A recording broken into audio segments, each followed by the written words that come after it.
Enjoy everything. Okay, great. So, before we start the meeting, let's go over some rules. It's not that you no eating sweets. We'll have sweets later after the meeting. So, you have to wait till the end of the meeting. First rule is kindly keep your phones on silent. Because as during festivals, we don't talk on phone, right? Even if relatives, bosses. So, to not disturb this BTMC family, we keep our phones on silent. Easy? Everything on silent? Yes. Yeah, done. Okay, great. The second rule is kindly refrain yourself from talking about sex, religion, and politics. Other than that, you can talk about anything.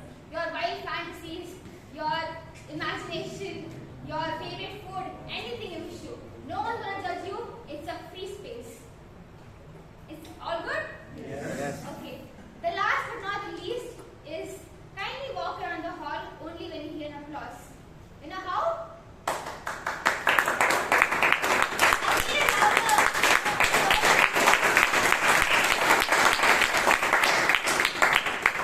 Thank you. The person I'm about to introduce is a very, organized person. He gets stressed from workplace. He gets stressed from getting work from, BTMC, since it is such a huge club, and being the president of this club is even more bigger job. So, I am here, but I'll come back to that. So to help all this stress, he tries to go to meditation and he tries to be more organized. He plans all the work he has to do. He practices everything he has to do. So that is one mantra you can do. And obstacle is the path. So if there's obstacle, there's your path. If you don't get it, ask me later, I'll explain more. Kindly give a huge round of applause to the president, to the president of the Bangalore Toastmasters Club, Toastmaster George Dsa.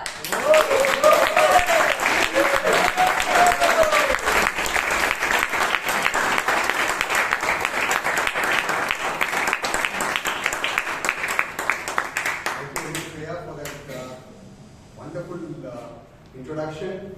Actually, I would be really thrilled to be as calm and as organized as you introduced. Thank you very much.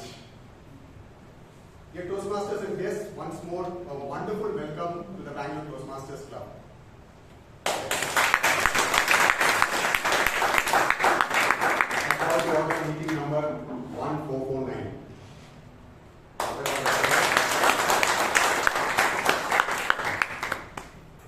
The minutes of the previous meeting was shared by our Secretary Toastmaster Prakarsh on the site, on the club group. And I now request him to give us some highlights of the meeting. Please withhold your applause until the minutes is passed. Thank you. Good evening, dear members and guests. Good evening. A brief summary of the last meeting, meeting number 1448, held on 4th of October 2024, is as follows. The word of the day was industrious, meaning hardworking and diligent. Example, our VP Public Relations, the table topic master for the day, Vishal Vasantha Kumar, is an industrious person. Do we agree? Yes. The theme of the day was Deeds Decide Destiny. The total number of members present were 30 and the number of guests were 17. The best speaker went to Toastmasters Bhatt. The best role taker went to DTM Dr. Rajdeep Manwani. The best evaluator went to DTM Vijay. The best table topic speaker went to Toastmaster Abhay Kothari. To just jog your memory and to help you prep for the table topic session, the table topic what he got was, if necessity is the mother of invention, who is the father? The best tag team player was Toastmaster Rashi Palgoda, the grammarian for the day. To know more, visit our YouTube channel, Bangalore Toastmasters. Members, are the minutes of the meeting in order? Yes. The minutes of meeting number 1448 stands fast.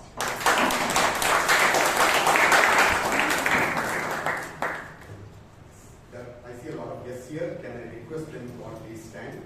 Please rise.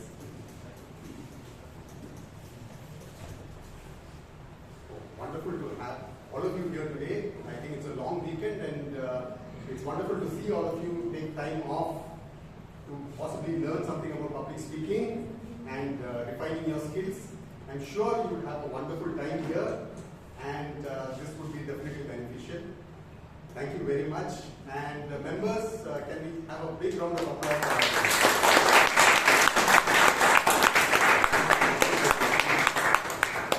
So may I ask the committee members to please rise? Yes, these are the committee members and you can clarify any of the doubts that you may have about Toastmasters or about enrolling into the club. And we would have a separate session on that, a brief session by our EP membership, Toastmaster Brian, at the end of this meeting. So I request all of you to please get your doubts clarified and have a great time. You make me sit. Thank you. I just want to say that we have a wonderful news here because 3 of our past members have joined back the club. I request these 3 esteemed members, Toastmaster Mahavir Jain, Toastmaster Mahesh Shankar and Toastmaster Shivanshu to please join me here on the lecture. And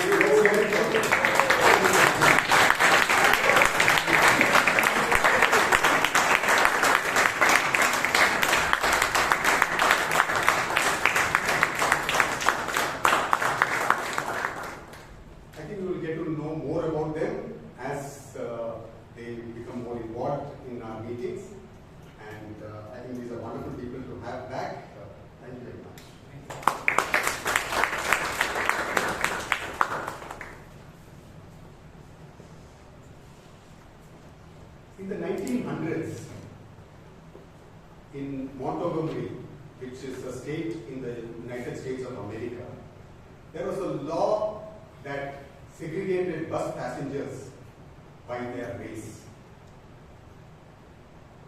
The whites only section was in the front of the bus, and there was a colored section for the black people at the rear of the bus. There were more discriminatory rules against the blacks, though they constituted 75% of the bus passengers. If the whites only rows were filled, then the black people had to move to the rear portion of the bus. Their seats take them or stand, or they could even be asked to leave the bus. Besides that, black people could not even sit in the aisle in the same row as the whites, nor could they walk through the whites only rows. Besides that, the black people had to board at the front, pay for the fare, then disembark and re-enter through the rear door. So it was stacked definitely against them. They had a lot of obstacles. On 1st December 1955, Rosa Parks, a dark-skinned lady, boarded a bus. She sat in the middle row, just behind the whites only section, which was fully occupied. A white man boarded the bus soon after that in the next stop. The bus driver ordered 4 African American passengers to stand up and allow the white man to sit. 3 of them got up, went and stood in the rear section. But Rosa Parks did not get up. The driver finally called the police and they took her to jail for refusing to give up her seat for the white man. Well, it did not end there. This small act of defiance by her set in motion one of the largest social movements in the USA. And it changed the lives of millions of black people across the United States of America. The African American church had a great influence on the black community. So they called for a boycott of the bus system, segregating the people between black and white. And this was called the Montgomery bus boycott. They formed an association called the Montgomery Improvement Association to lead this movement. In 1956, 1 year later, the Supreme Court declared that segregation of seating in the buses was unconstitutional, and this policy was abolished. Well, she was, of course, relieved, but it did not end there, because this victory spurred a lot of such civil rights movements across the USA. And the biggest impact that it made was soon after this movement, or when this movement started, it brought to the forefront a relatively unknown and young minister of a church who became the president of the Montgomery Improvement Association. Relatively unknown then, a young minister of the Dexter Avenue Baptist Church called Reverend Martin Luther King Jr. That is the impact that this incident had. Dear Toastmasters and guests, Rosa Parks was quite active in the civil rights movement before this incident, but she was a very common person. In fact, she was from a less privileged background. She had to discontinue her education because to take care of her grandmother who was ill. She married a local barber and worked as a tailor's assistant in the department store. But when she was confronted with this challenge and this obstacle, she did not stop. She dug deep into herself, found the courage and strength to defy it, and you know what happened, the rest is history. So dear Toastmasters and guests, I think we have the power within ourselves, and it is any obstacle that brings this extraordinary power to overcome. And something that can really help in this is better thinking, better listening, and better speaking. And Toastmasters is, of course, the best platform to inculcate these skills. Now, to lead us through this meeting, we have a person who faces obstacles and problems possibly on a daily basis, because that's her profession. As a data analyst, she faces this intimidating task of breaking complex and large data and simplifying it for her clients through charts and graphs.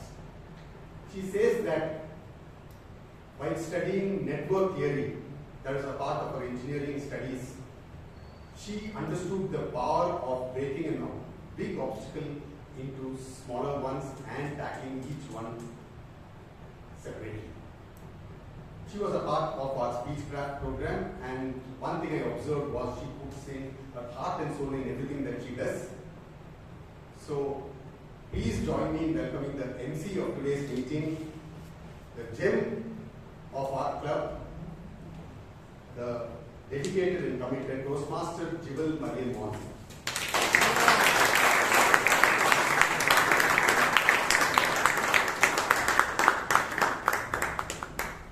Thank you for such a lovely introduction, President. A big round of applause for our kind, humble, and positive President, Toastmaster George Dsa.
one of the best orators in Athens.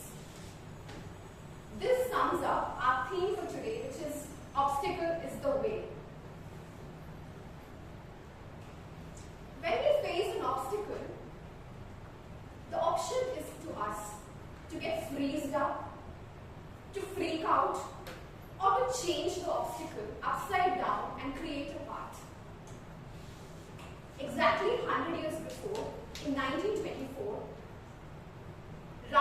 Mehta found one obstacle to grow among his members, who were the members of YMCA. He was an educational director there. In order to overcome that obstacle, he started this movement.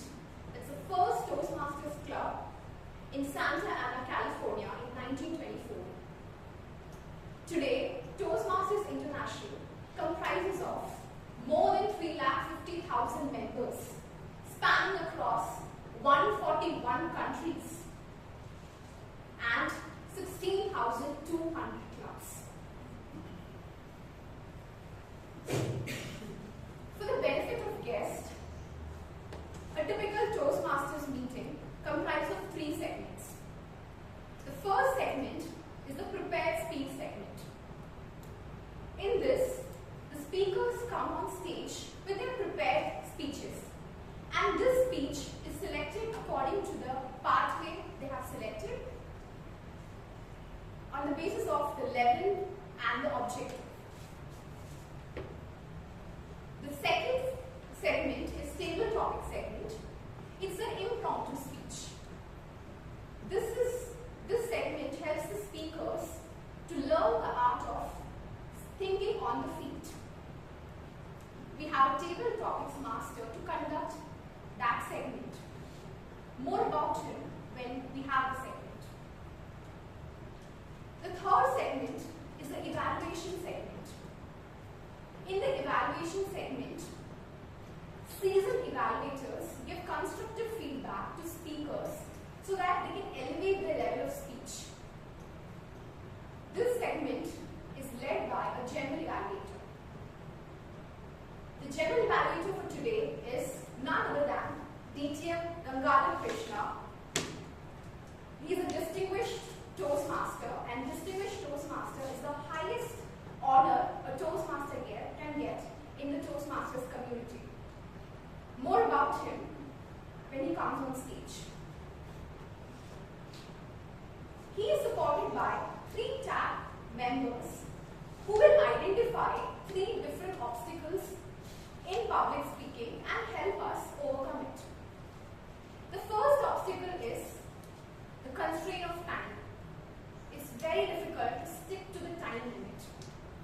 In order to help us overcome that obstacle, we have a timer. So the timer for today is an HR professional, a vibrant personality, somebody who believes in Buddhism and meditation. I request Himani Pandey to read out her role.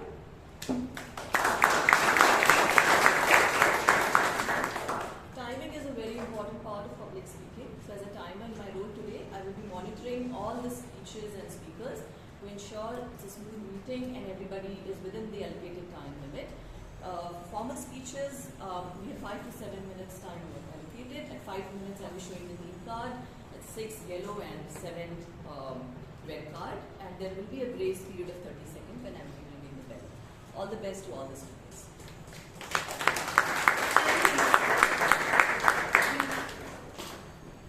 Now, the second obstacle we need to overcome is using hours and hours in between our speeches.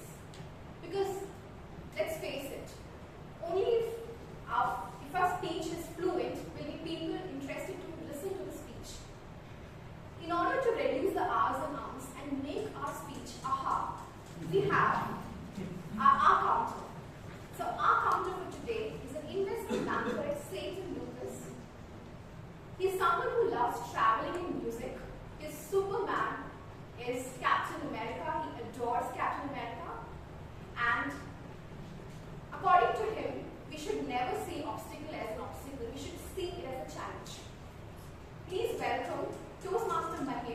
out his role.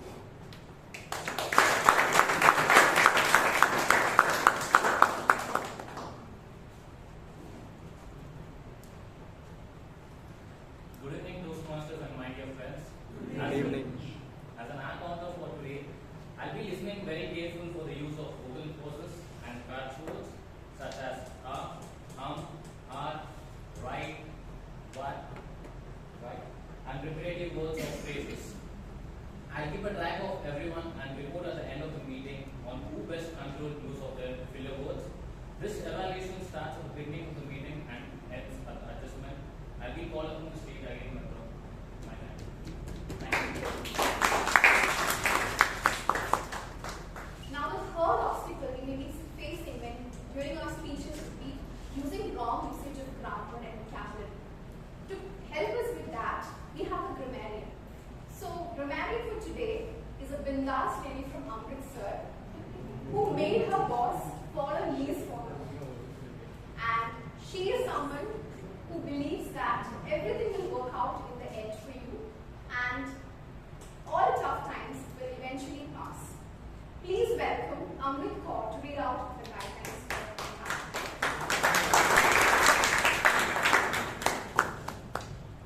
Good evening, Toastmasters and dear friends. Good evening. The word of the day is surpass, which means to exceed. As we all know, Ratan Tata's legacy of humility and generosity surpasses his legacy as an industrialist. Please surpass the use of the word of the day in your speeches today. As your grammarian, I will be keeping a note of the number of times the word has been used. I will also be keeping a note of the good uses of grammar and not so good uses of grammar and vocabulary, and will share my notes at the end of the day.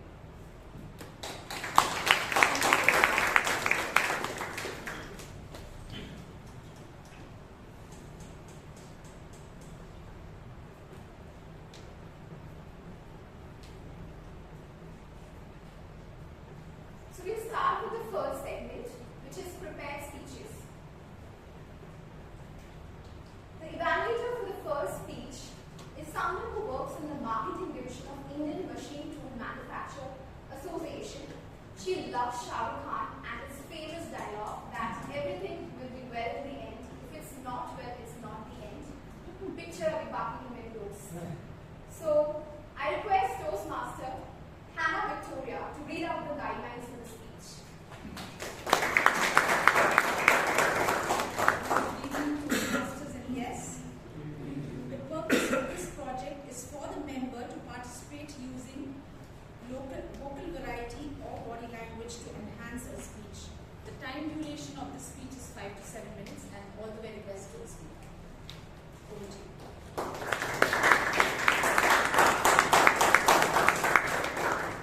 The first speaker for today is a senior manager at Cisco Systems. He loves reading books and is proud of his execution skills. His dad is a superhero. He believes in facing obstacles with all his might and courage. Please join me in welcoming Toastmaster Hitesh with the speech title Circadian Code. This speech is part of Presentation Mastery Pathway Level 1 Project 3. Toastmaster Hitesh with the speech title Circadian Code.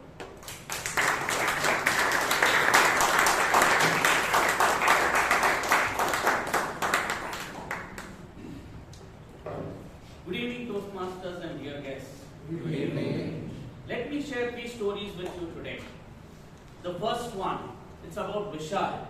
At 11 p.m. in the evening, he has finished his last business meeting and he's about to go to sleep. He has set his alarm clock at 4 a.m. in the morning for his next meeting, which is with the CXO of the company. After setting up his alarm, he has gone to sleep. And while sleeping, suddenly at the mid of the night, he opens his eyes and looks at the clock. The clock is exact 4 o'clock. He still lies down on his bed, waiting for the alarm to ring, but the alarm never rings. When he looks out for his phone has laid down. How did it happen that the person was able to wake up at the exact time? Have you, any of you guys faced this in your life? Right? So to answer this question, I'll get back to it later. Let me go to the second story. The second story is again about Vishal.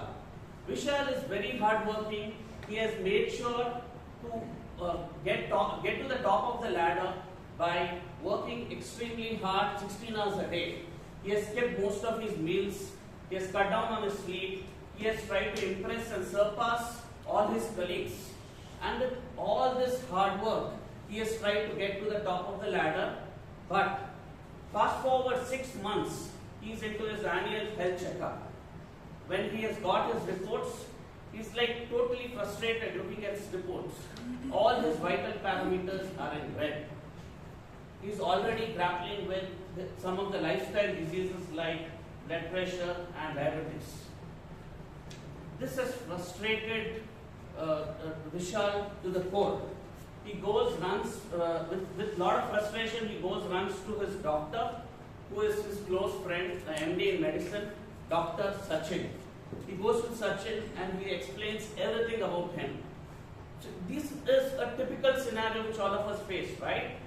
This, all of us can associate with this in our daily lives, where we are grappling with the fast pace of today's life. So while he went to Dr. Sachin, he explained like how he's running 1 hour a day in the morning, and he's trying to have all the organic foods. He's having this refrigerator filled with all the seasonal fruits, having it on time, and still having all his vital parameters back. After listening to him, Sachin calmly said, I'll share a code with you, and this is the circadian code. This will help to solve all your problems. What is circadian code? Would you like to listen and understand more about it? Yes. Yes. So this circadian code is about a research which has happened in medical science and microbiology. In circadian code, what the researcher says is each organ of a body has a clock, and that clock, the organ functions according to the clock. All the clocks have to be in sync, and when all the clocks are in perfect rhythm, that's when a person is healthy. When any of the clock goes out of sync, that's when the person becomes unhealthy. Now, the question is, how do we basically get this circadian code or the circadian clocks of all the parts of the body into rhythm? So let me give you an example. Let's take, for example, the organ which most of us have is stomach. The stomach is a digestive organ, and it releases some digestive juice at the exact time every day. If we can keep our eating habits in sync with the digestive process, then we'll be able to get into good health. How can we make sure that the entire process is in sync, with our brain being in sync, along with our stomach and all our organs in sync? So there are 3 simple processes. Let me share the 3 simple processes which will help you with, to have a better health. The first one, having an exact schedule for eating, and that is called as TRE, that is time restricted eating. What is time restricted eating? Every day you have to eat at a specific time and have 8 hours of gap between your last meal and the first meal in the morning. 8 to 10 hours of gap. This basically helps the body to replenish and make sure all the damaged cells, whatever you have in your body, are replenished and you can get back to good health the same day. So this is the circle which our body follows, and make sure we are back to good health. So time restricted eating, not munching anything between 3 hours of your meal. So having a gap of 3 hours between your meal, and having your first meal to last meal with these 3 hours gap, not having munching anything in between, and having a gap of 10 hours between the last meal of the day and the first meal the next day morning. The second one is having a fixed schedule for your sleep. Having 8 hours of sleep is extremely essential, and to make sure that your body replenishes and your body re-energizes yourself. The third thing is having 1 hour of sunlight in the morning. So following these 3 things, we can get back to good health. So coming back to the third story, fast forward 10 years, Vishal has basically done extremely good on health. He is still in the same rat race of getting ahead of his colleagues, but he is able to manage his health well for 10 years forward. Now this is not based on any grandma's daily tips. This is based on a book called The Circadian Code, which I personally read 3 months back, and I followed this entire procedure for last 3 months, and I could see the change. So I would urge you guys to basically follow the same philosophy, follow these 3 principles and get back to good health. Whether you want to follow it or not, the choice is yours. Thank you.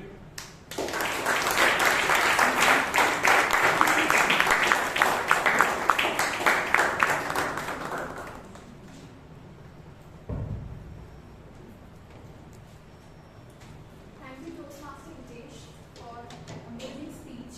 And this explains a lot why our systems are all out of place and nothing is working. And we are having hunger cravings at the middle of night, and there's no sleep, and we're just scrolling through everything. It explains all of that. Thank you so much for your speech. Once again, let's give a big round of applause to Toastmaster Hitesh.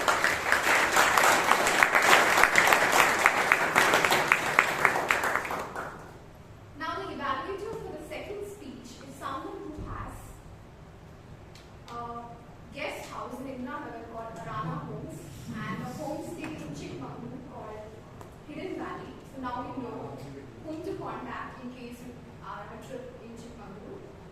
He loves listening to podcasts in his free time, and he's a lifelong learner and believes that the best is yet to come.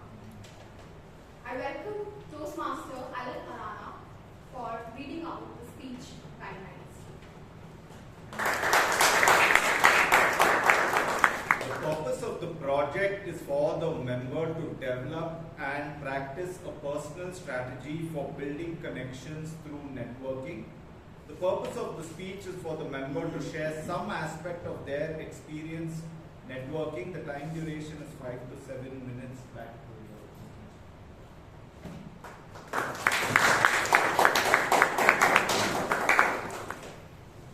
The second speaker is a material and process technology specialist having 11 years of experience in aerospace domain. He's a strategic leader and a very innovative and creative person. This speech is part of his Dynamic Leadership Pathway Level 3 Project 2. Please join me in welcoming Toastmaster George with speech titled Power of True Connection.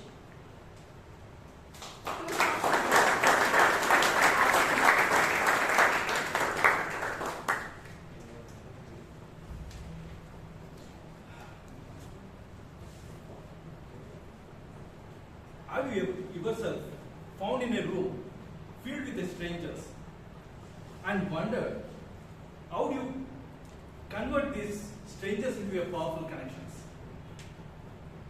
I would like to take you on a journey that reveals the incredible power of networking and how that one connection can change the transform of one life into success. Good evening, Toastmasters and all my dear guests. Good evening. Few years ago, I was invited for a 2-day workshop hosted by my company Airbus in Europe. The audience were top executive members, industry architects and experts. As a shy guy, the networking was always daunting on me. I prefer my own space in the hotel rather than this bustling audience in this workshop. But I knew I need to push myself. I need to go out of my comfort zone. And this was first kind of event which I never attended, and I didn't know how to approach anyone. While I was pondering about this, I spotted Mr. Mark, who had more than 3 decades of experience in executive leadership and expert. I summoned all my courage. I took a deep breath. I approached him with a very confident and calm smile. and said, "Hello, Mr. Mark. I'm Mr. George. I work on assembly technology processors and I'm very passionate about this technology." To my very surprise, he also gave a calm smile and said, "Hello, Mr. George. I'm glad to meet you. I'm also very happy to know about your passion for this technology. How do you see yourself in this technology for the next 5 years?" His genuine interest has broken a striking, passionate conversation within us. Before he ended his question, I started to share my vision on this technology. That given a rush of confidence of waves over me, that also allowed me to speak many other experts in that networking event. After a few months, I wanted to have a mentor in my technical leadership journey. As I was scouting, one of my senior members in my team told, "You'll be very lucky to have Mr. Mark as a mentor." Without second thought, I emailed him, "Mr. Mark, can you be my mentor in my technical leadership journey?" After a few days, I got a reply from Mr. Mark saying that, "I'm happy to mentor you despite his busy schedule in his executive role." See guys, first thing, and from this networking, I got the mentorship from Mr. Mark, who is based in Toulouse. Secondly, under his mentorship, I learned many leadership aspects. How to create a trust in the team, how to motivate and influence people, how to galvanize these people towards the goal of shared vision. And under his mentorship, I made a significant strides. And this April, I successfully completed my technical assessment back in Toulouse. From this journey, I gleaned 4 important lessons. First, I moved out of my comfort zone.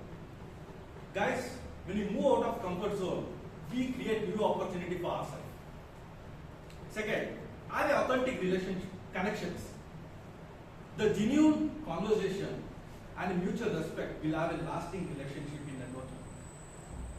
Third, value every connection. We never know which connection will lead to which success. Fourth, networking is a two-way street. Give and take. Always try to help, support, and same will reciprocate to you guys. Now listen, the striking statistics of power of networking. 85% of jobs are filled through networking. 70% of the current position people they are believed because of the immense network what they have. The confidence of promotion to the next level is by the statistics of networking of around 63%. And 61% of them believe they upskill because of the network connections. And also, by constant networking, there is 3 times more stable employment during the uncertain times. Not only all these things, there are also biological advantages. When we have a happy, healthy, and continuous, fruitful networking, our brain is also filled with full of stress-reducing neurotransmitter such as dopamine or other chemical hormones. To conclude, networking is not just exchanging business cards or sending LinkedIn connection. It's about forging relationships, sharing knowledge, creating a platform for an opportunity to grow each other. So next time, when you are in a networking event, think about my journey. Go beyond of your comfort zone. Take a deep breath and seize that moment to connect. One of the great authors, Zig Ziglar, has mentioned, you need not be great to get started. You have to start to be great. So today is the day. Start, make the connection impactfully. Over to you, Toastmasters.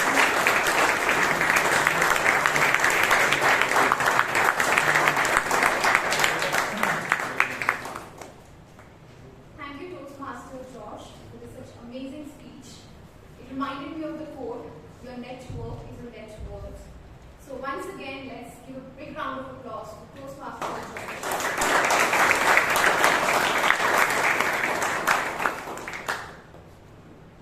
The evaluator for the next speech is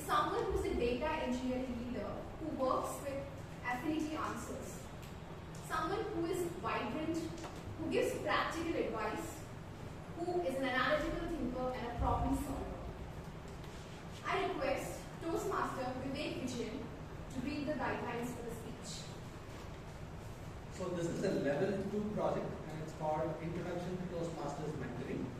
The purpose of this project is for the member to define how Toastmaster envisions mentoring and to share aspects of her experience as a prodigy.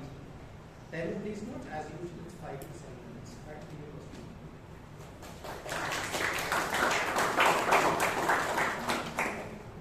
Our next speaker is a software engineer who works in web development and data visualization.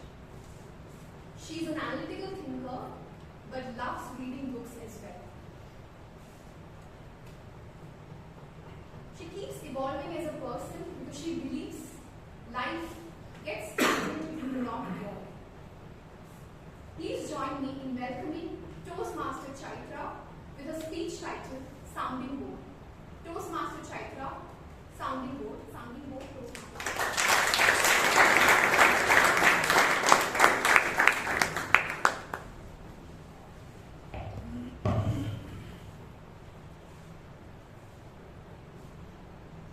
Building a startup is like jumping off a cliff and assembling a plane on your way down. Reid Hoffman loves saying this. And as the founder of LinkedIn, he knows just how turbulent the ride down can be. Good evening, fellow Toastmasters and guests. When you think about building a startup, you're immediately hit with a flood of advice. It starts in college. Colleges love to stress on business plans and business plan competitions. But it's only when you go into the real world that you discover that business plans are not very practical. And that's just where the problem starts. We were building a public safety app way back in time. And my co-founder and I decided that if we were to actually deal with this flood of advice, we would have to meet regularly and hash it out, come up with different ideas, figure out which ideas would work for us, and build a proper strategy. But at one point, we could no longer agree with each other, and we split. But I realized that my app still had value to provide to the world, and I wanted to take it forward. That was when I thought that if I need to be successful, I need another person's perspective. Luckily, one of the groups that I was part of pointed me to a mentorship program that was run by the Blair Foundation, and they encouraged me to apply for the program. I got in and I was matched with my mentor, Sandy. Sandy had been part of the startup ecosystem for a long time. Her startup had been acquired successfully, and she decided that it was time for her to give back to the startup community. And that's why she decided to help me with my startup. So we used to meet online because she was based in London. And the first thing we did was take stock of my app. Now remember I told you about the business plan? Well, the more practical version of that is called the business model canvas. And when we went over it, we found out that there were a lot of flaws in my assumption. What is a good way to reach out to customers? How will I really make money and sustain? What kind of customers should I even reach out to? Now I thought if I could just go with, urban Indian women who will use an app because they care so much about public safety. But that wasn't it. Sandy told me that I really had to dig in and come up with something better. She introduced me to the concept of a customer profile. Now, who really cares about their personal safety? Single women in urban India. And if I were to dig in deeper, it likely to be single, and women who are happy to spend money for a premium version, and that would mean they would be comfortable enough paying for apps and taking cab rides. And this is where we brainstormed and came up with this line of thought. Now, it's not just Indian women who care so much about their own personal safety. Companies care about them too, because they always have their employees staying late, and they are used to reimbursing cab trips, and they are really responsible for their employees. So this was where we decided that first I would get a user base of Indian women, and then reach out to companies and pitch them to pay for a premium version of the app. So that's where we started. How do we get to this market of women? Now, engineers are not very good at marketing. In fact, we hate marketing. We assume that apps and the technical features are more important, right? And marketing can just be dealing with websites, posting regularly on social media, and then your user base will build up. That was not good enough. Sandy told me about creating a funnel of users, going from social media viewers to social media followers, going from there to website signups, going from website signups to beta users, and finally to regular users who I would then use to pitch to companies. So this was a lot of work to be carried out in the 6 months that we had for our mentorship program.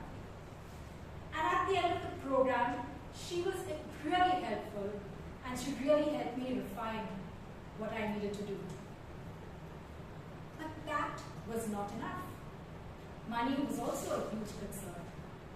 She helped me reach out and get free resources that I could use. For example, AWS credits. I would like to say that if I went through all this and came out, my startup would be successful. But that is not the case, right? I tried building that plane, but on the way down, my plane crashed because I did not have enough money to sustain. And my mentor was still very helpful because she taught me so many important things that I could take forward in my journey, in my career, for the next time I decide to build an app. Because this time, I decide to jump off the metaphorical cliff, I will not be floundering on my way down. I will know how exactly to assemble that plane and where all the different components go to create a successful landing.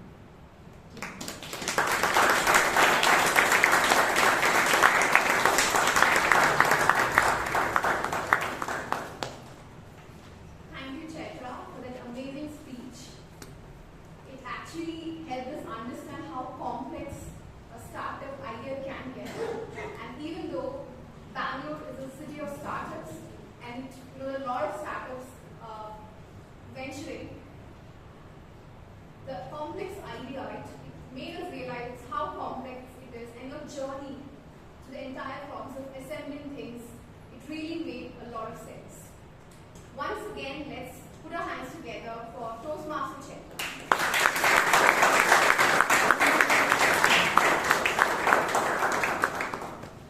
Now we have a small networking break for 5 minutes. For the benefit of guests, the restrooms are towards the right. Thank you. Let's meet after 5 minutes. As we start starting our next segment.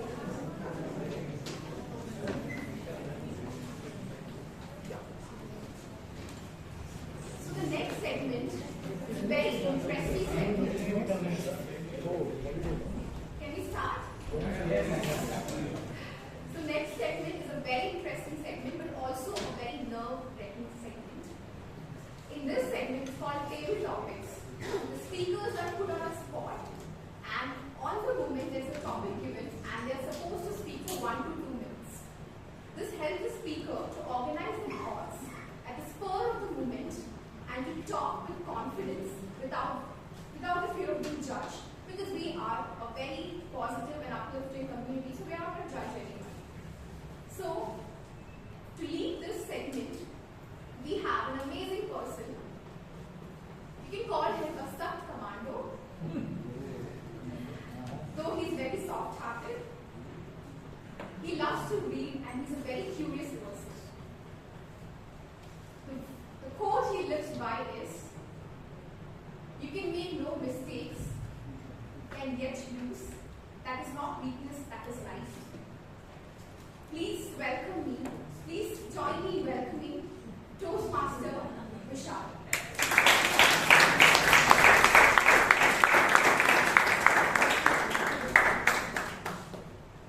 Thank you for that wonderful introduction, Toastmaster Joel.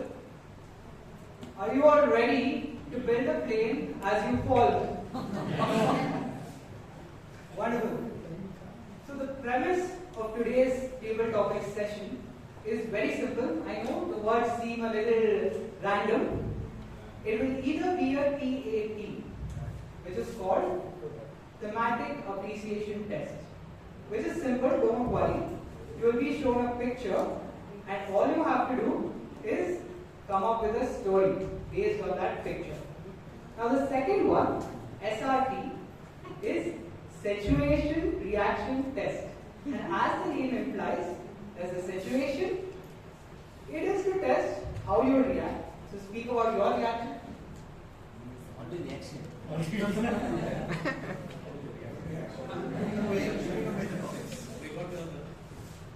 Speak about your reactions and build a story around the premise and how you would react and all of that. So the reason I picked this is I felt like being Sigmund Freud today, so I'll be a psychiatrist. Because of the paucity of time, we are going to shorten it. So timer, please note, the table topics will be for 1.5 minutes. So green card at 30 seconds, yellow card at 1 minute, and red card at 1 minute 30 seconds. Now there are 2 more rules that I will add as the table topic master, and if you do not follow it, the ramifications of your actions shall be made known at the end of the session. Rule number 1, you will have to speak without any question until the yellow card comes up. Rule number 2, the screen will go off as soon as you start talking. So make sure that you have understood the situation or the picture before you do. Are we ready to start off?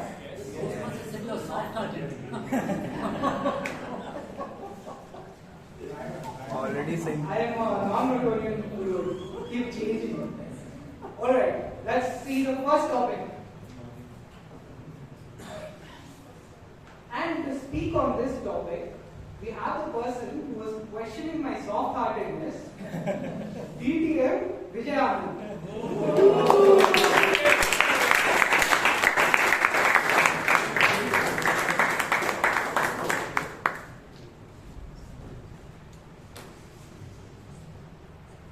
Well, looking at this week, most of us think we are in deep waters.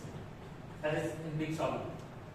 This table topic master, fellow Toastmasters and guests, trust me, it might seem scary, standing there on that top of that cliff, looking at the deep waters, thinking you want to jump off in your life. This is nothing. Just think of the married folks. Yeah, absolutely. Many married folks in the house, it's even more challenging. Now, where's our friend Toastmaster Hitesh? We're talking about some DRE, right? What time restriction meeting? We are very blessed. People who are married are extremely blessed. The spouse ensures that we have time restricting. Between dinner and breakfast, automatically we get 10 hours. One more DRE, we get only 10 minutes to eat. So if you're thinking this is a scary proposition, this is nothing at all.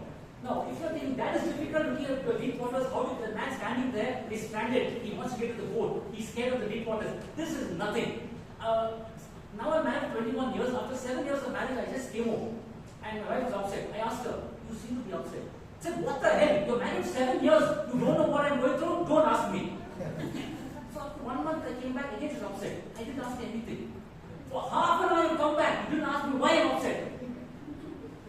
I know what's going on. So, friend, I can go on and on. It is so challenging. Now, color of your dress. She owns 2 dresses. Which looks nice? Green or yellow? I say green. What's wrong with the yellow?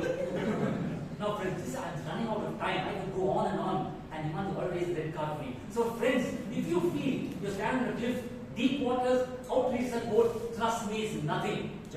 Huh?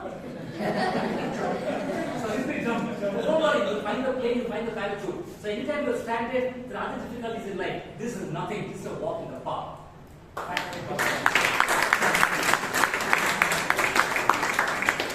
Thank you, Vijay Anand.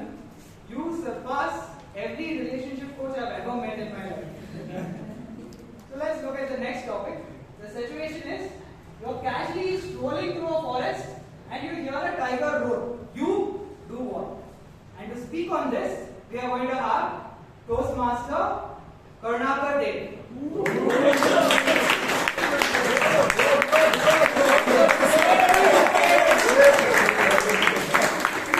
That's a long walk. He's casually strolling through the forest.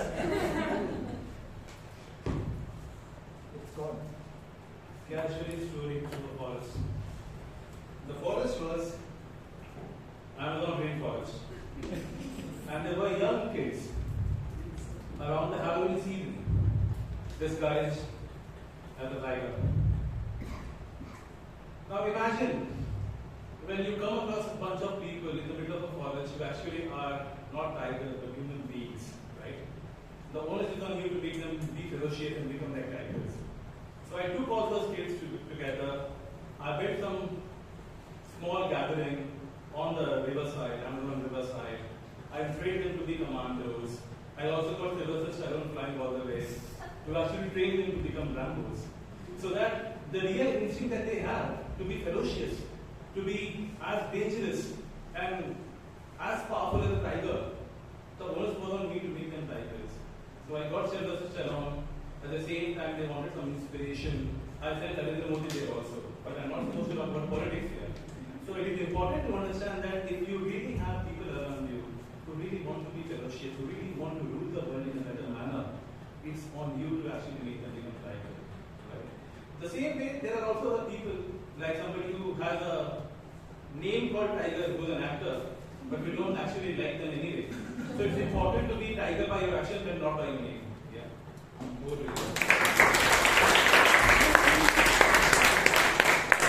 I would probably run, Karunakar, but I know now where to come to, so that I get the confidence not to. Now the next topic is going to be this picture. I can't describe it, just look at it. The person who will be speaking on this will be Toastmaster Smitha.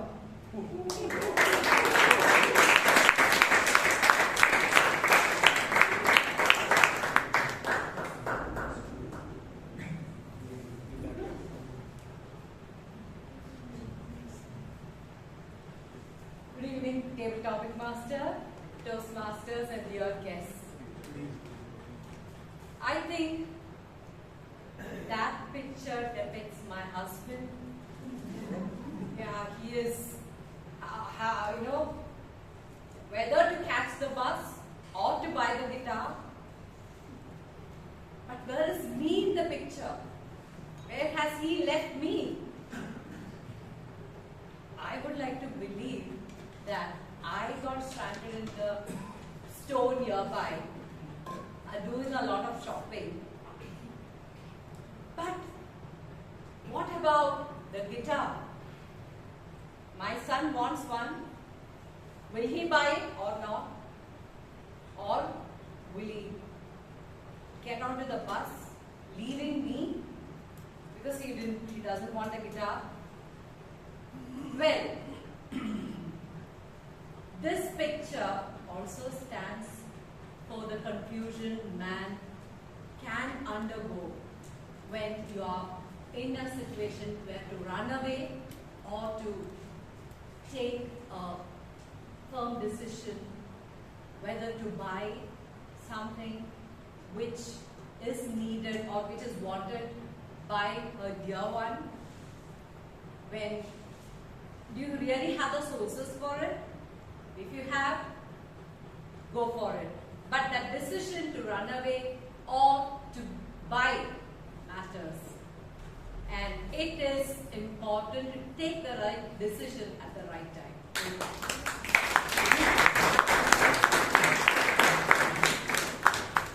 Smitha, I am surprised at your ability to turn a guitar into philosophy. You have surpassed all my expectations. I've used it twice, by the way, Kumar. Now let's see the next topic. I've made a typo. I'm not Sigmund Freud. Sorry, I'm not Sigmund Freud. Apparently, I'm Sigmund Freud. So let me read it out. You see a puppy out in the rain, so you take it home. But 3 months later, it turns out to be a wolf. You do what? And to speak on this, can we have Toastmaster Robinson D'Souza?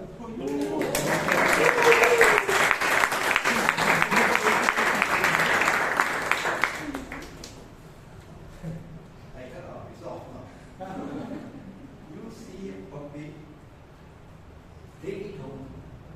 There was wrong spelling and taking error was there. Take it home, and 3 months later it turns out something else.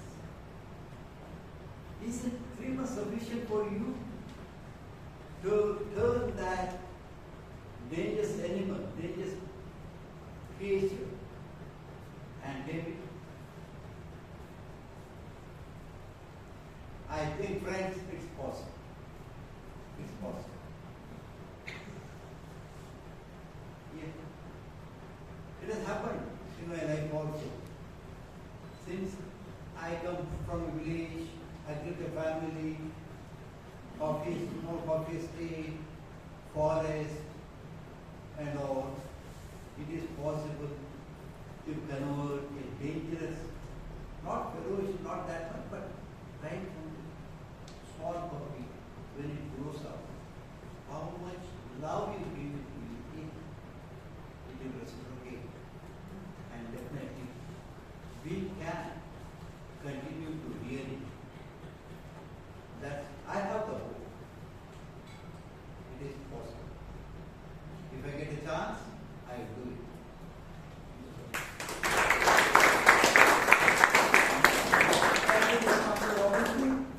You have showed us that with a little bit of hope, anything is possible.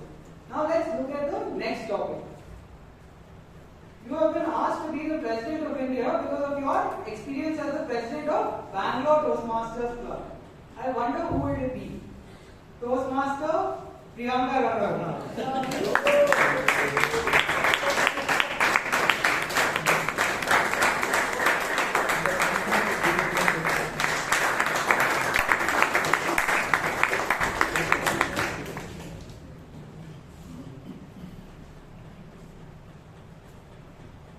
I think being the president of Bangalore Toastmasters Club, you kind of learn the skills that is very important. How to connect with different kinds of people, different situations, and I believe those skills are equally important when you're running the country. Because you're going to kind of interact with different kinds of people and characters. That today, even when I see in the news different kinds of characters that I think everybody come across, it amazes me. But I think the exposure that I get here and the understanding that I've learned here about people and how people go through and think through would help me run the country. It will help me be a little more empathetic towards people and handle certain situations in a much more gracious way, which I feel at times which are not very, very sensitively handled at times. I would take care of very important situations which I feel are not focused a lot in the current time, which though we kind of talk on those points but are not taken further. For example, we do talk a lot about people who are underprivileged and we have to provide them the right kind of resources where they can go ahead in life. But I feel, though we have a lot of schemes, I'm not sure how well and rightly it is reached to the people that they can make the benefit of it. And I guess I could break that gap over to you. If it was up to me, you will definitely be President Priyanka. Now let's see what the next topic is. And to speak on this and build a story on this, can we have Toastmaster Palak?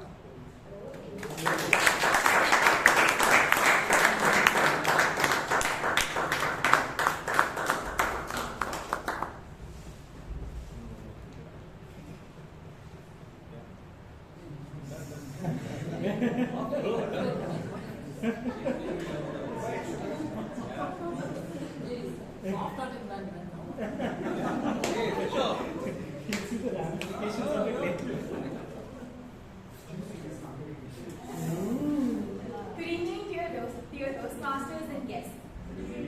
So, how many of us like confectioneries like desserts, cakes, and everything? No questions. Hey, Vishal, no questions. What is this, man? Very soft heart, yeah? Palak, can you speak? Very sweet,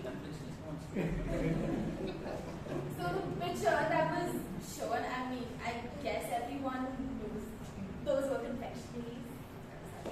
So, I mean, one thing that I noticed was there were croissants.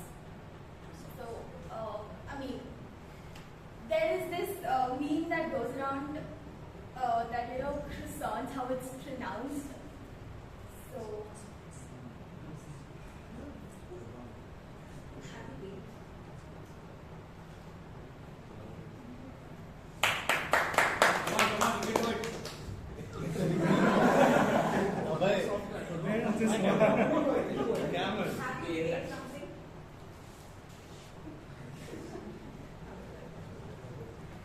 I've not baked anything though, but I like cooking, so that's one of the things. My favorite thing to do is pasta. So I mean, that's one of the things that you can relate to Italian croissants and pasta.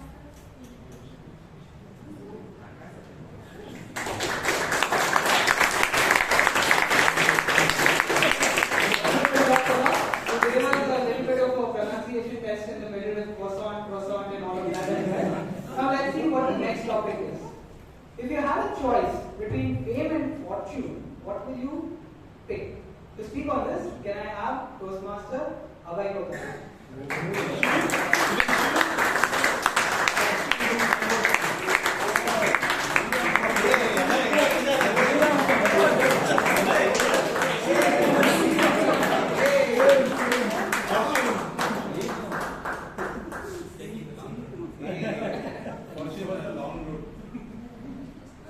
Look at the bags.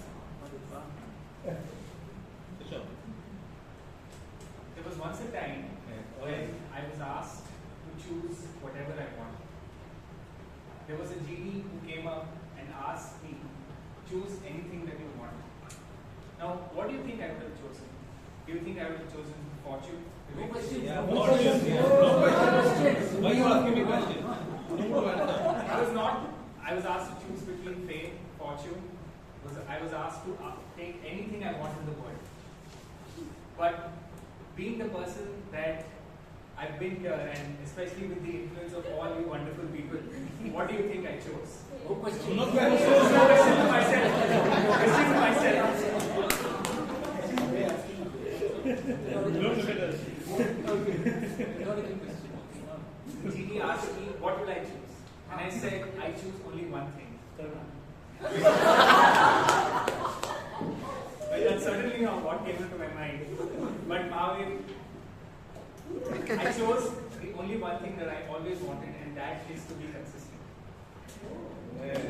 Because if you are consistent, you can get fame and also fortune. But think of a situation where you have fame and fortune, or both of them, but you're not consistent in whatever it is. So you will either ruin yourself with the fame and even become worse. So if you want to choose anything, don't choose fame or fortune, choose to be consistent.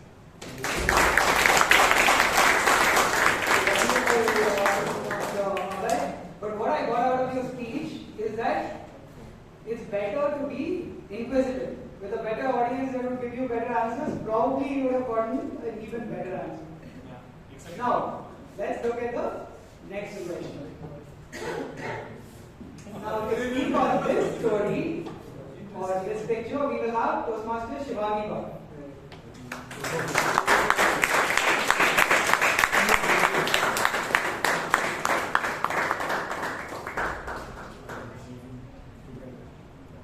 I would be the person or the girl or the guy who is in the beginning. I am the person who is completely in the last, jogging.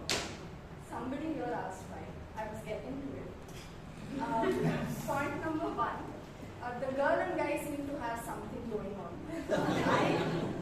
I cannot see myself in that place. I have other priorities.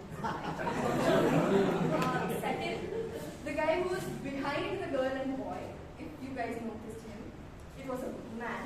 He was way too old. I am not that old, so I am not going to be that man. But the guy who was the fourth, there was another guy behind this guy, and then there was one at the end. He looked young, he looked hot and tall. He had a headband, and his costume was nice. Now, I am somebody who does not have a gym outfit. If I have to go jogging, I wear my pajamas and a t-shirt, anything that's comfortable and go jogging. So, if I have to choose to be one of those people, I would definitely choose the guy who's the best dressed, who also looks really hot, and is not in any of those other awkward situations that are there. I would surpass all of them, all the other characters, and I would run straight in Kabban Park, and then I would go to the exit of Kabban Park and have an ice cream which is outrageously costly. A choco bar of 10 rupees is sold for 45 rupees. So I never buy ice cream from there, but I will buy it, and I will have it, and then I will catch a metro and go home.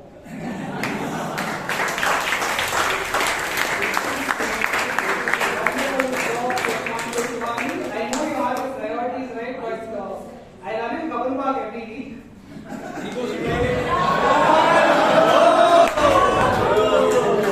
The next topic is it's raining literal cats and dogs, but your boss wants you to come to work. You doesn't agree with you. You do what? And to speak on this, can we have Toastmaster Shetty?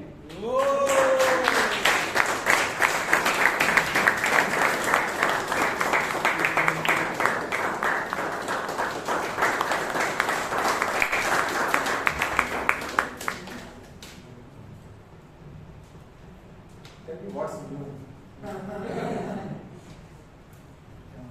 It's work from home for us, but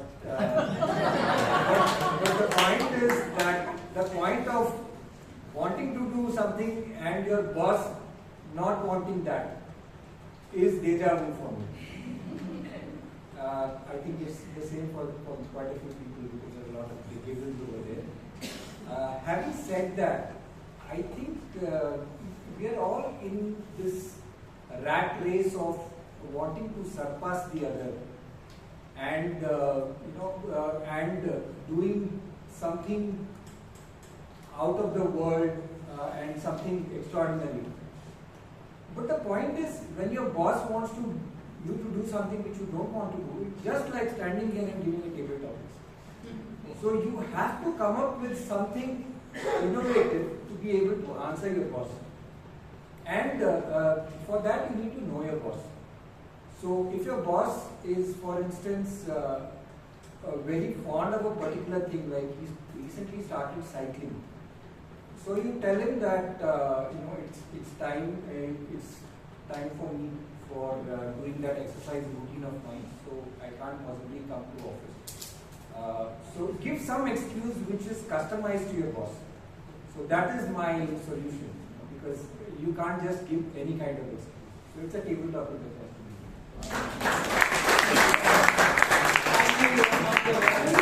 What I understood is understand your boss better and surpass his expectations in line.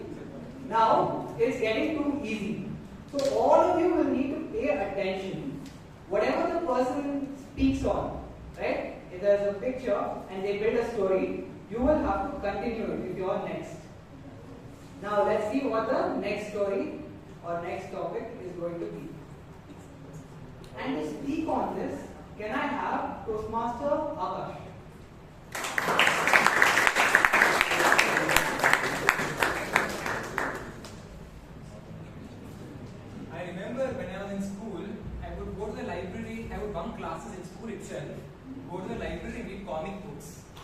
asterisks and tinting comic books.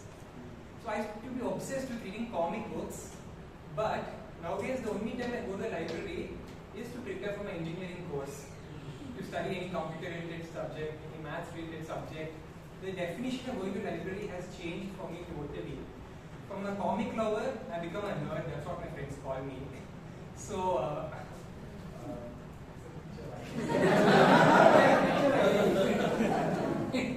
I'm definitely not a nerd there because looks for that.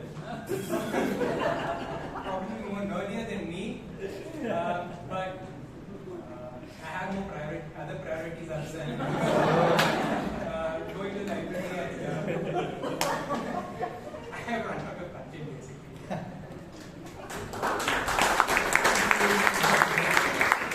Now I know where to find you when I come to your college. Now I hope all of you have been paying attention. Next person to speak on this and continue what Akash said, Toastmaster, Puneeth.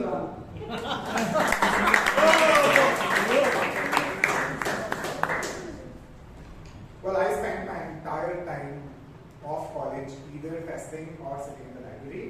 And it all started because in the first year of my undergraduate at Christ, a professor who was a musician but had to do this holistic or hold some sort of a class was forced into it. So he was brilliantly getting through the class until we ended up in a debate of how irrelevant college education is. And I really ticked him off. And just before he kicked me out of the class, he said, listen, I'll tell you something that Pink Floyd sang. If you want to get laid, go to college. If you want an education, go to the library. And just kick me off. Now get out. Since then, at Christ, I decided I would pay 15,000 rupee fine every semester, but spend the time at library. And that's what I did for 5 years, chain smoking books, figuring out what I went racks after racks, and it was a lot of fun. That pretty much built the kind of intellectual base that I currently reference from. So I think libraries, and it always used to hurt me that the libraries would be empty. I wish it was this flooded. 4 floors at Christ, 2 floors at PES, they were always empty. And I get all the time I wanted. So I think we aren't really utilizing the education we have really available at libraries anymore. Just this week, I joined the library near my house, World Culture, Institute of World Culture or something. And I loved spending a day there. There's practically no one, it's just me and 2 lakh books. What better way to spend a day? Thank you.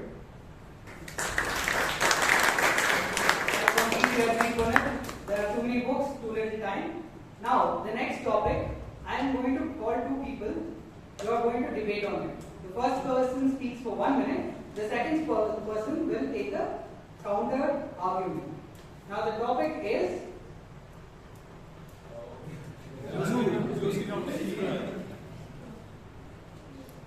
You notice a lottery ticket fall out of a pocket of a gentleman in front of you, and it is the winning number. You do what? The people who will be speaking on this will be Toastmaster Roshy, who will start off, and then Toastmaster Brian, who will take the counter argument.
run all the way to Shashank's office.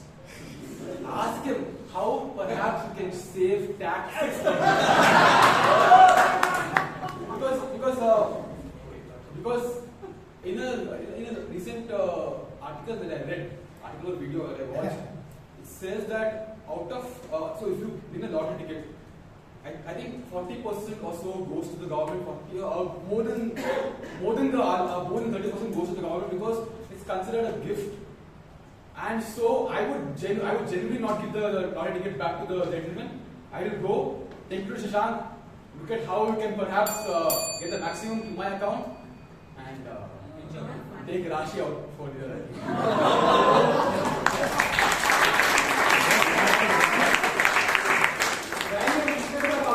Please be careful.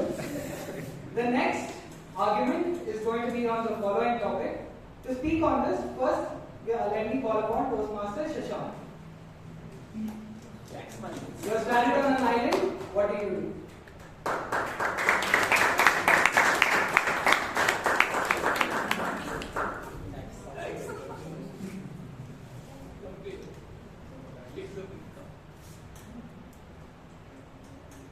I want to say that's my dream. And the only time when I got that chance of going on a ship, on board a ship, it crashed and I'm stuck in an island. Fortunately, I have my phone network. I have my phone. And guess what happens? I get a call from Brian. Because apparently Brian just won a lottery ticket. 1 crore rupees. And he was asking me, what do I do with this? I said, 30% is not yours, plus 4% is not yours, plus or minus 35% to keep it aside. You have 65% to enjoy, 65 lakhs to enjoy. And how do you file your returns? Like I discussed last week. File your returns, pay whatever tax is paid. But because I helped you not get into the eyes of the government, I want my cut and a help in getting me out of that island so that I can come and meet him and actually file his return so that he's happy with his 65 lakh notional money and I'm happy with my pay of commission and bill for last week as well. Thank you very much, Shashank. I'm not going to say anything. The person who will be countering him will be another CA, Toastmaster Anand Isani.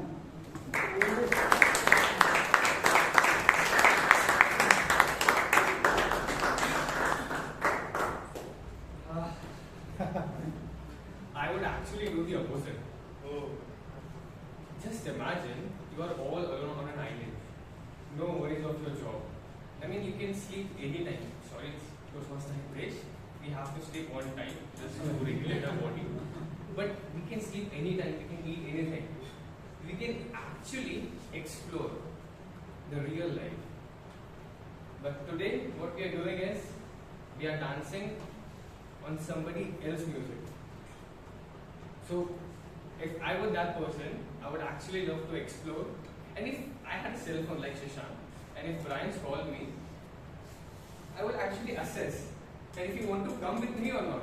Or if you ask me to file my return, I would actually pull my SIM card and just throw it out and enjoy my day. Over to you.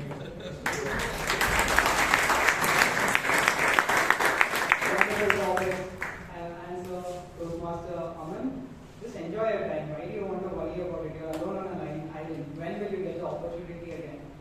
Now, we come to the end of this session. I have a little confession to make. The ramification of the action of not following my instruction is nothing because this is a ceremonial position. Apparently, the only one who realized that was Toastmaster Palak. Now, thank you and over to you, Toastmaster of the day.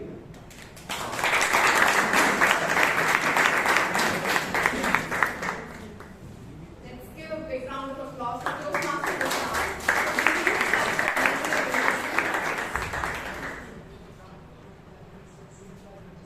Yeah.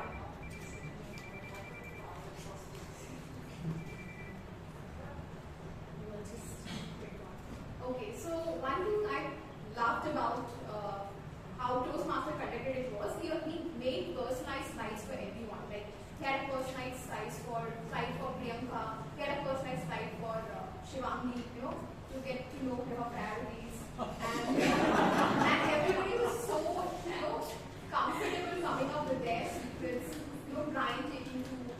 dinner order. Everybody was so comfortable. Aman not enjoying his work and going for, just being lazy. So everybody was so comfortable that their secrets came out. So it was amazing session led by Toastmaster Vishal. So the next section we have is general evaluation section. So in this, our general evaluator would give us some tips and on how we can improve our meeting, on how we can make our meeting better. So the general evaluator for today, to speak of him, he's actually a global Toastmaster. He has been part of Toastmasters Abu Dhabi. He worked in starting up the Toastmasters there. He was part of Toastmasters Australia, and he's a very, he's a genuinely helping person. You can go to him with your doubts and queries, and he's always ready to help. So please join me in welcoming Toastmaster DTM Gangadhar Krishna.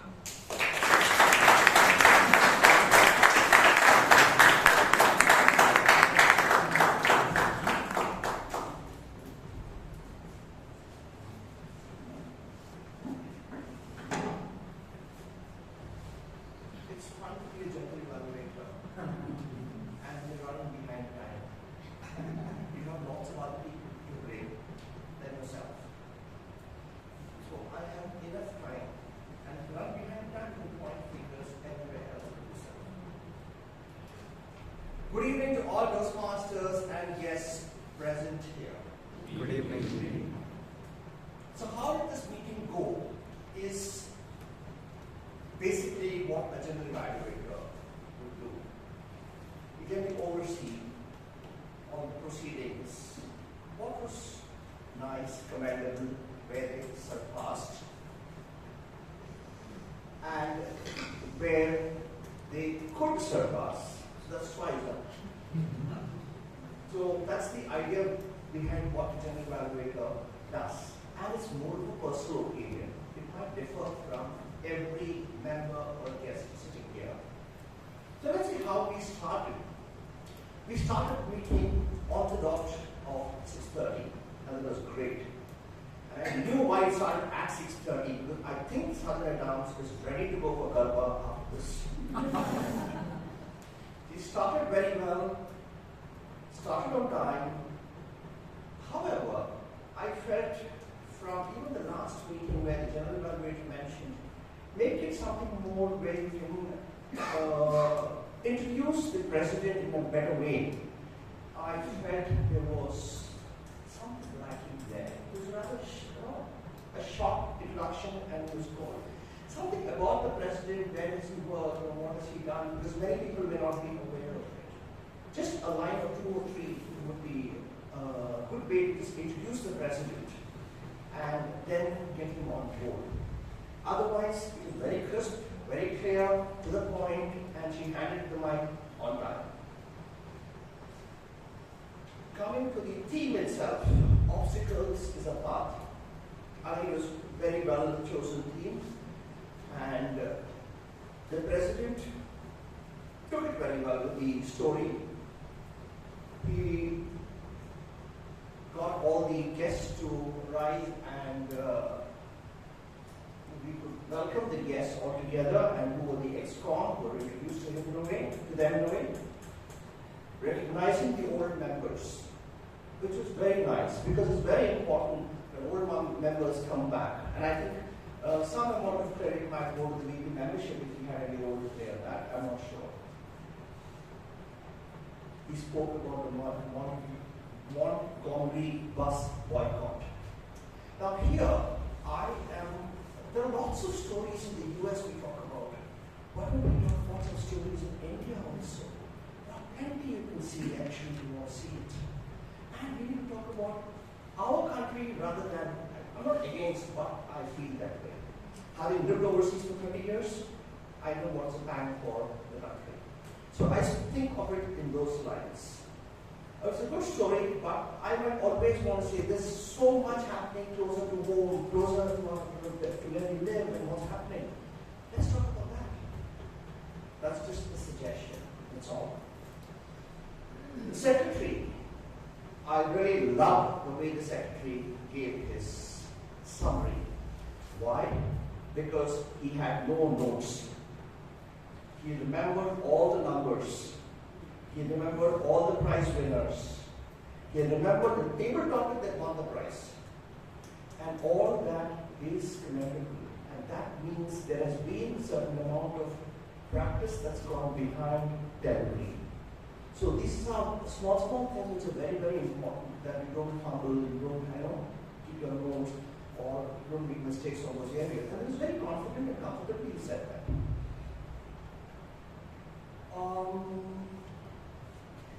I'll come to the Toastmaster of the day a little later. We move on to the table topic master with his tap and cert. It was real intriguing, but he took it in a very nice way because everything was there on screen.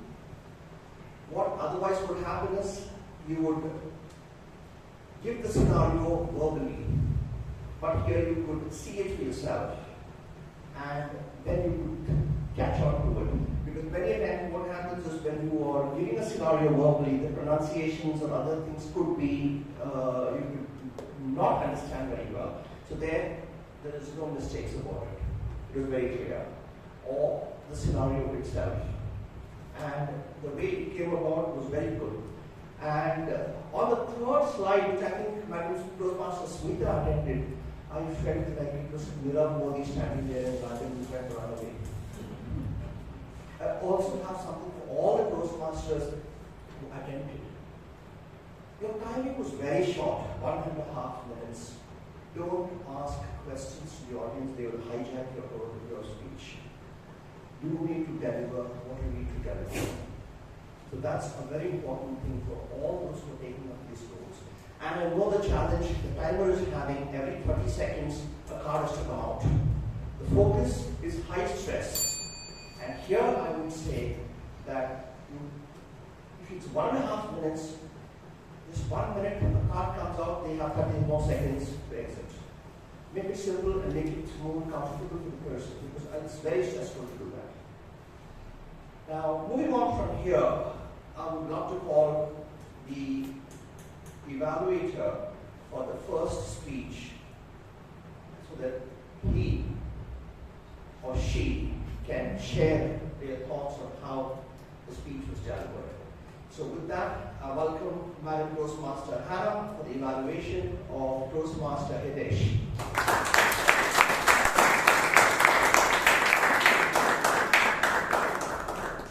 Thank you, it's a definite she. It was an absolute pleasure to listen to all the speakers on stage as always. And what I love about Toastmasters is the new concepts, phrases and use of vocabulary. And your speech, Toastmaster Hitesh, was no exception. What I liked about your speech was the simplicity and clarity of the message. You gave us a story about Vishal, and which all of us could relate to. You used hand gestures appropriately, and the pace of your speech was moderate. The audience and myself could follow. And you presented your problem and then the key takeaways. Again, simple, clear, which all of us can follow. Yes. And also you added authenticity to your speech by stating how it improved you. And you are a standing testimony to the 3 months of what you've done. So it's inspiring for us to say that this is workable. What you may want to work on is a little more detail in your speech.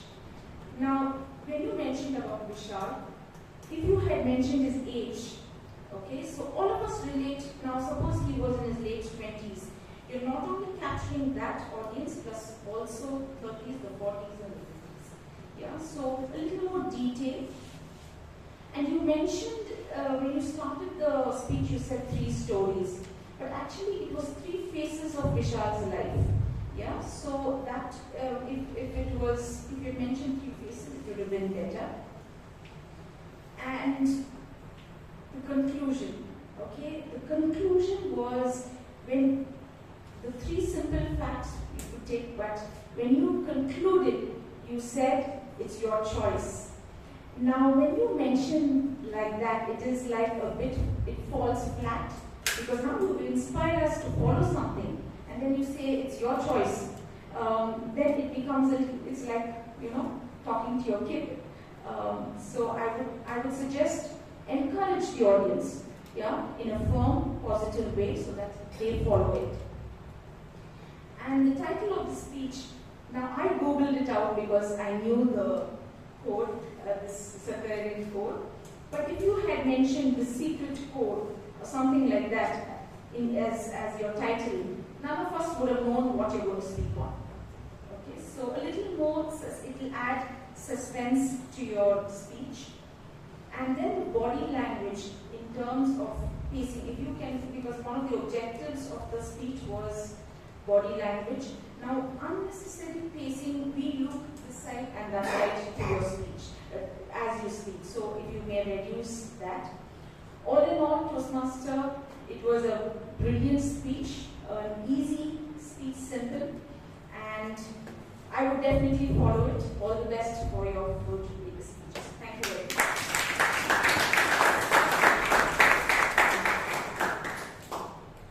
I would totally go by what Madam Toastmaster Hannah had to say, because it is very appropriate. And if I may just add to the end, if you had summarized the three and then say it's your choice, and left with that, then what happens is you recap on what, and then I think we need to give a huge round of applause both to the speaker, Toastmaster Hitesh, and Madam Toastmaster Hannah.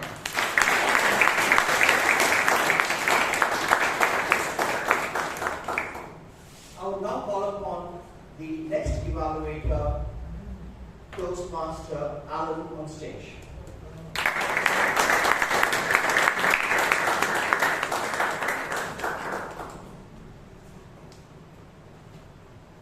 With a purpose of delivering a well-organized speech about his experience networking, let's see, according to me, how the speaker in question, Toastmaster George Dsa, fared.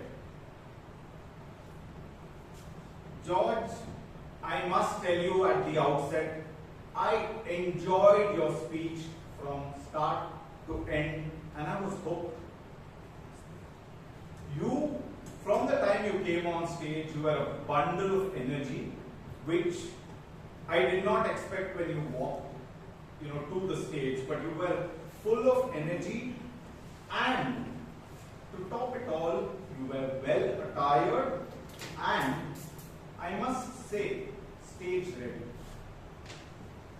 Your eyes covered the whole room, and as a result of that, by engaging the audience, I felt that the audience was looking forward to your every word.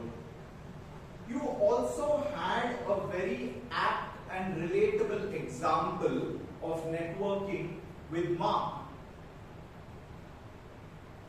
And with that example, and for everything that followed in that story, I think you have a huge tick in terms of meeting the guidelines of the speech. You also used physical gestures to great effect, interspersed with a smile, which is always welcome. And that you used to great advantage. However, I felt that your movement on stage was for a large part non-purposeful and proved to be distracting. And you missed an opportunity to drive home different points in your speech. For example, at one time you said, I have 3 points.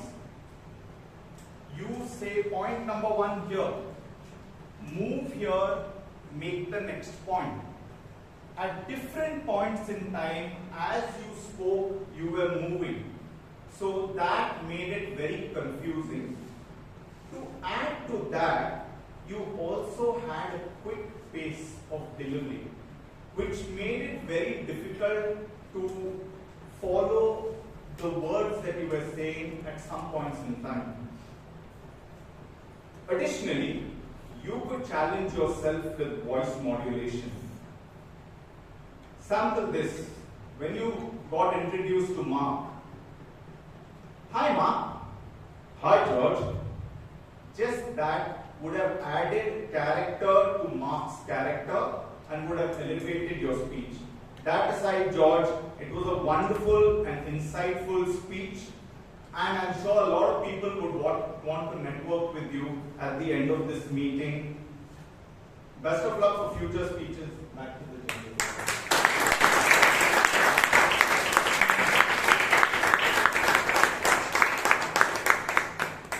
As I said earlier, I would always love what our country has to offer. That's one reason I go to Namaste and not the handshake. So if you would understand that, that's very important, I feel.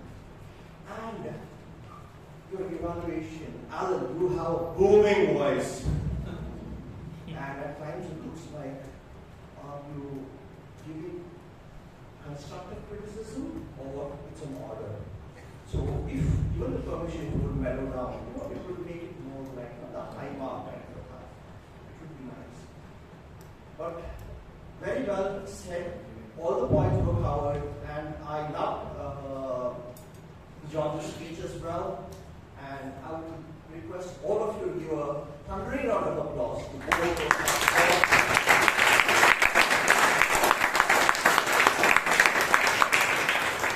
and Toastmaster Alan.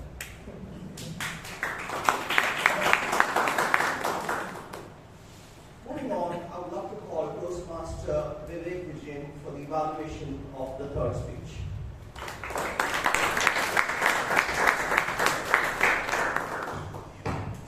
Outset, I must mention that this is project on mentoring, and this is a tough project because it is an experiential in nature. You have to condense mentoring experience spread over several months or years into a 7-minute speech. Given the nature of the project, I felt that Toastmaster Chaitra did a brilliant job. Why did I feel that she did a brilliant job? First aspect. This was a true story in mentoring, and there is no confusion between mentoring and coaching. Sometimes you fall into the realm of coaching when you take one or two specific aspects and dwell upon that. It was not that. Second one, the story was intriguing and it stopped. I thought was the need for mentoring. Most youngsters did not understand why really we need a mentor. So the story, there was a point at which the story said, oh, that is something which we can invite. Then it is very easy to talk about transformative stories of mentoring, how something is very successful. But failure stories are rarely spoken. Failure of the project, but not of the mentoring, and how mentoring continued in spite of the failure. So that is something really, that's a good takeaway. Of course, any speech will have its own blemishes, and this will add its share too. So there are two blemishes, I would say. And since it was a startup mentoring, it would have been better to, on the outset, to mention what was this app all about. Because in between, Chaitra mentioned that the target audience was single women, etc. But I could not really relate to it. It was a distraction, frankly speaking. And I felt that in-depth aspects of the mentoring was not very clear. It kind of was superficial in that nature. For example, you had really good aspects of long-distance mentoring, how it worked, and some specific incidents of how passive funding was raised could have been mentioned with some anecdotes that could have really went deep into that. Well, in summary, in my experience, there are very few speeches on this project of mentoring that is done right. So, in that sense, it will stand as a good example for Toastmasters to do this project well, taking this as an example and maybe improving upon the blemishes. Look forward to more such experiential speeches from the Chaitra.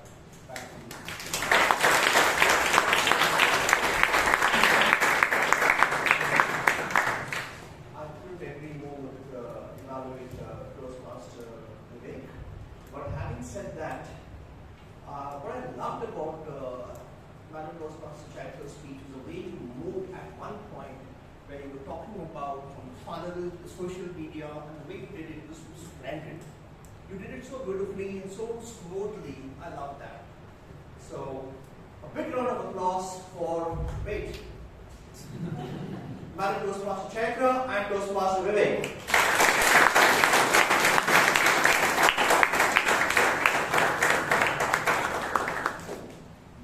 Before I call upon the band, let's go to the Toastmaster of the day. How many of you think Toastmaster was doing this for the first time or the second time? First time? It was surpassed everybody. And it was really beautifully done. There is a way she was not nervous, I felt, because she got you on your feet. Get up. Do a little bit of round, not take a ball on the place, but where you are. It's a nice way to start and blend with what's happening around today. So I love that. You explained the theme and beautifully linked it with Nurse Mary. So I thought that was very nice, showing the history of Toastmasters. And you did subtly use the stage at appropriate times, not just a all over the place. So I thought that was fine. And you explained every speaker and the project details. That means there has been some homework. Otherwise, I also tend to sometimes make a mistake, but you did not. That was really good, I felt.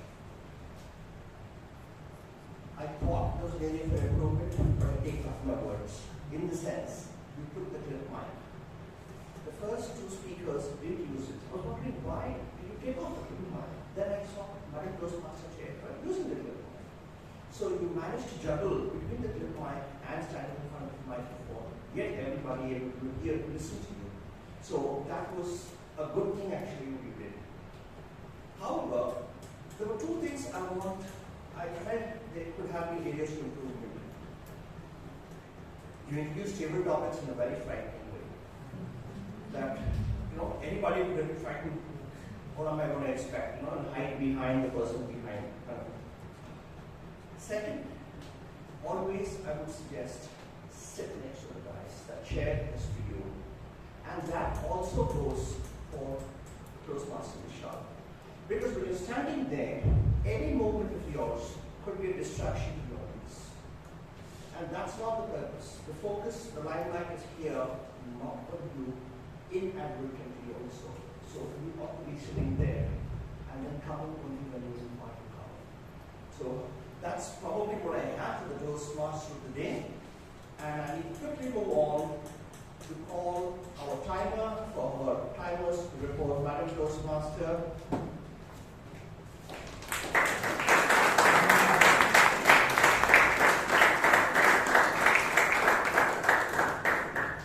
Good evening, everyone. Mostly all the speakers were well within the time limit. Only Toastmaster of the day, Toastmaster Joel, and Toastmaster Anand exceeded by a couple of minutes overall.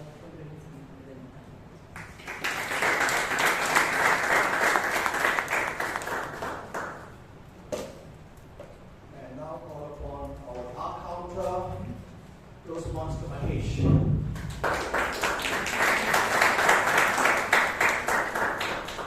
Most of the speakers were brilliant today. All the platforms they were used very minimal. Couple of speakers who went above the limit were Toastmaster Joel and Toastmaster Arka.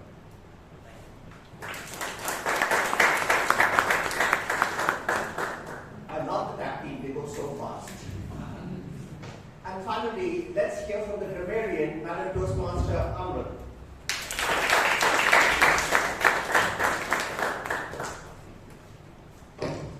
Alright, so vocabulary usages that surpass today. Vital parameters. Go beyond your comfort zone. Your network is your net worth. Jumping off a cliff and assembling a plane on your way down. Flood of advice. Startup ecosystem. flaws in assumptions, line of thought, creating funnel of users, creating a smooth landing, nerve-wracking, deep waters, big troubles, married folks,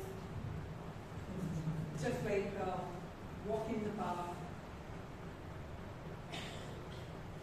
deja vu, rat race, comic lovers to nerd, chain-smoking books, empty libraries, booming voice, watching on feet. And some of the areas where one could surpass, break the gap could be bridge the gap, neither there, neither here, could be neither there nor here, dancing on someone else's music could be dancing to someone else's music. The word of the day was used by Hitesh, Vishal, Shivangi, and Gangadhar, and Vishal and Gangadhar surpassed the use of word of the day by using it thrice in their speeches.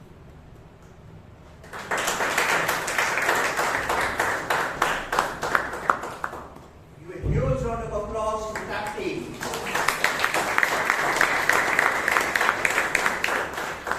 Having said that, and with the permission of the President, I felt that the color in the black was sitting not rare here. So just if you can, because if I don't do that, I think I'll be doing injustice. So it's my job also to add on to what the Librarian had said, and if she had to say, great. If not, I thought I should be informing that this is keep that in mind. Now for all the guests, today we had 3 speeches. 1, tune your body. 2, networking. 3, on mentoring or business. I've been in Toastmasters for 20 years, and the reason I still come here is every speech on the same subject can be very different and very thought-provoking and informative. So I would urge every guest, think about it. Come 4-5 times a guest, do whatever, no problem. Eventually join, finally out. And having said that, I'll hand over the stage back to the Toastmaster of the day.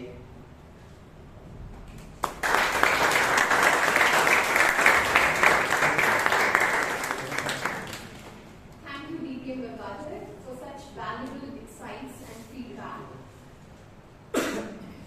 Now, the voting links have been opened. The password for voting is happy, all small letters.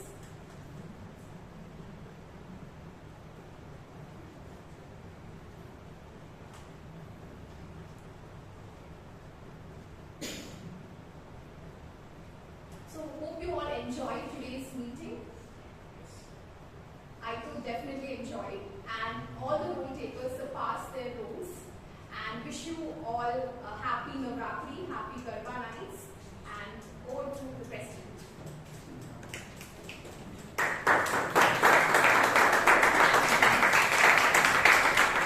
Thank you, Toastmaster Jewel, and let's hear it for all the role takers. The Toastmaster Jewel, our General Director PTM Gangadhar, Table Topic Master Vishal, all the speakers, evaluators, the tag team, and most of all, some of the committee members who have worked behind this. Toastmaster Sheet, the VP Education, Toastmaster Brian, VP Membership, Toastmaster Vishal, VP PR, and of course, our own Shreya. Let's hear it for all of them.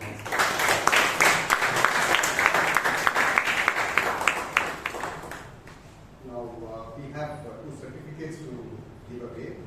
One is Toastmaster Himani Pandey for completion of level 1. She had completed level 1 actually but since she was not available and she had come in today, we are proceeding to the second.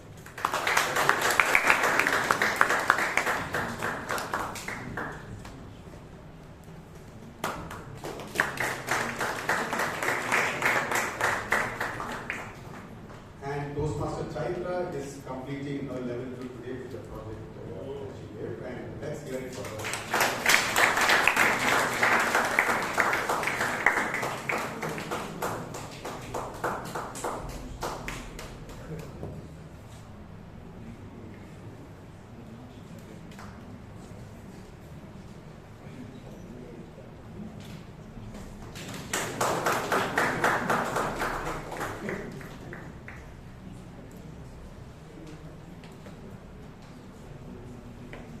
a few more announcements. Back in October 1924, the first official meeting of Toastmasters had happened, and so this is a centenary month, also a centenary year. So I think it's appropriate that we do some service and also, spread the word about Toastmasters. And the best way to do it is through the youngsters. So we have a program that we are initiating now, something on the lines of speechcraft for college students. This is happening at the St. Joseph's College, Dean College, for the first few students. It's free of cost for them. As to commemorate this centenary month and year, starting from 9th November, so I'm sorry, on the next Saturday, 19th October. So we would require support from some of our valuable members here, and this is a service that we are doing from Bangalore Toastmasters Club. That's one announcement. And the second one is that we had completed our first batch of speechcraft a couple of weeks back, and in fact some of them were to join us today, but because of this long weekend and they were not here, we didn't have an induction ceremony this week. We are going to have it next week. And we are going to start the second batch of the speechcraft on 3rd November. So I request all the members, if you have any people who you think need the speechcraft, please recommend. And yes, you will have more information soon after the session. Thank you.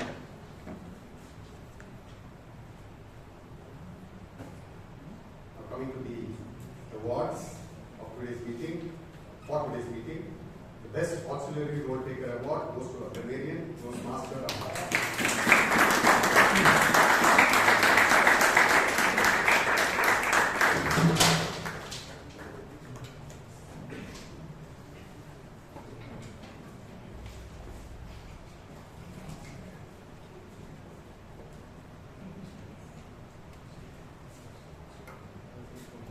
Best Table Topic Speaker Award goes to this person who did not want to share, the person from the present generation who did not want to share his spoils from the lottery ticket with everybody. Toastmaster Brian.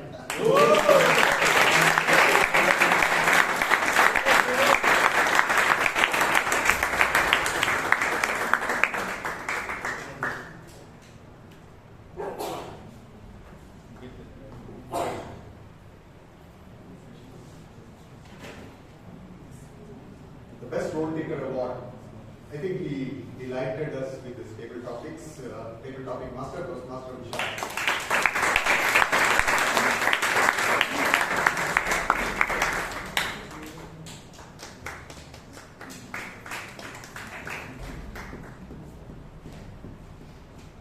The Best Evaluator Award. Because whenever he takes up the role of evaluation, it sums up good lesson on that role and that particular project.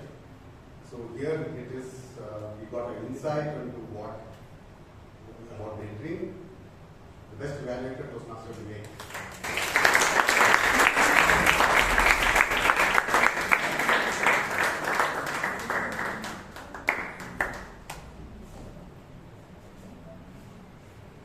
The best speaker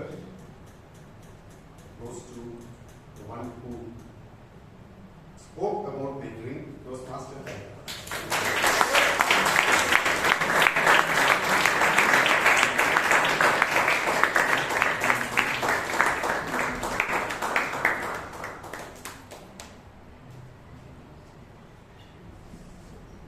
I request all the winners to come with the certificates for photograph.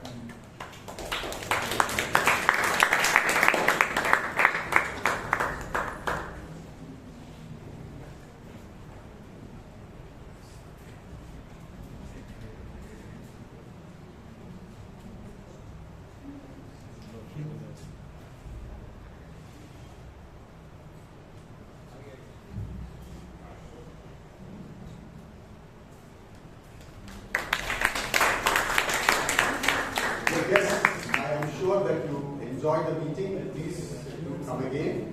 And you will have a small session, a brief session about joining by Toastmaster Brian, teaching membership, who would take you through how to join the club and other queries that you may have. Meanwhile, I request you to please we have snacks. So yes, please have the snacks first and then join Toastmaster Brian. For adjourned meeting number 1449. Have a good night and happy Navratri.